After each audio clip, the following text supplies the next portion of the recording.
ఇక మా చిన్నాన్న గారి విషయానికే వద్దాం. మా వివేకం చిన్నాన్నను ఎవరు చంపారో, ఎవరు చంపించారో ఆయనకు, ఆ దేవుడికి, ఈ జిల్లా ప్రజలందరికీ కూడా తెలుసు ఏం జరిగింది అన్నది.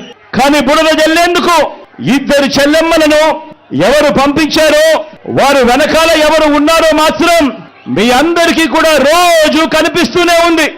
ఇంకా ఆశ్చర్యం ఏమిటో తెలుసా, వివేకం చిన్నారను అతి దారుణంగా చంపి, అవును నేనే చంపాను అని అతి హేయంగా బహిరంగంగా చెప్పుకుంటూ తిరుగుతున్న హంతకుడికి మద్దతు ఇస్తున్నది ఎవరు?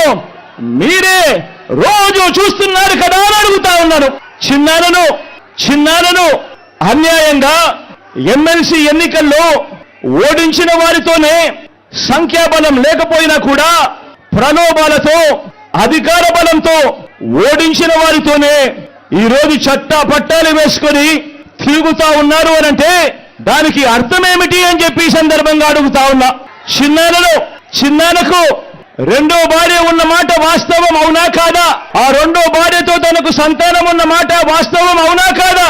అవినాష్ అక్కడికి ఎవరు ఫోన్ చేస్తే వెళ్ళాడు వంటి అనేక ప్రశ్నలు అవినాష్ తన అనేక ఇంటర్వ్యూస్ లో, తన ప్రెస్ కాన్ఫరెన్స్ లో తాను లేవనెత్తిన ప్రశ్నలు సహేతుకమే కదా అని చెప్పి ఎవరైనా అవినాష్ వైపు ఎవరైనా మాట్లాడితే చాలు వెంటనే వారి మీద కూడా అడ్డగోలు ఆరోపణలు చేస్తూ కుట్ర రాజకీయాలు చేస్తా ఉండడం ధర్మమేనా అని చెప్పి ఈ సందర్భంగా ప్రతి ఒక్కరిని కూడా అడుగుతా ఉన్నా. ఆలోచన చేయమని చెప్పి ప్రతి ఒక్కరిని కూడా అడుగుతా ఉన్నా. ఇలా చిన్నాన్నను ఓడించిన వారిని గెలిపించాలని తిరగడం కంటే దిగజారుడు రాజకీయాలు ఎక్కడైనా ఉంటాయా అని చెప్పి ఈ సందర్భంగా అడుగుతా ఉన్నా. మరో వంక కాంగ్రెస్ పార్టీకి ఓట్లెన్నొచ్చాయి. మరో వంక నోటాకు వచ్చినన్ని ఓట్లు కూడా రాని కాంగ్రెస్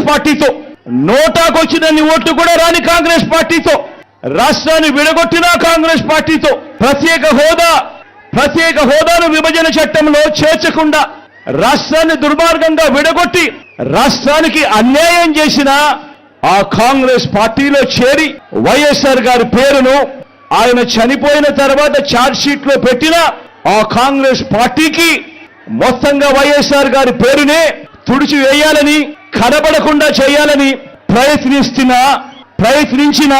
ప్రయత్నిస్తున్న వారికి ఓటు వేయటము అనంటే దానివల్ల ఎవరికి లాభము అన్నది ప్రతి ఒక్కరూ కూడా ఆలోచన చేయమని కోరుతా ఉన్నా. అటువంటి కాంగ్రెస్ పార్టీకి ఓటు వేస్తే, మన ఓట్లు చీలిస్తే వచ్చే లాభం బాబుకు, బీజేపీ కూటమికి కాదా అని అడుగుతా ఉన్నాను. ఈ సందర్భంలో నేను ప్రతి ఒక్కరూ కూడా ఆలోచన చేయమని కోరుతా ఉన్నా.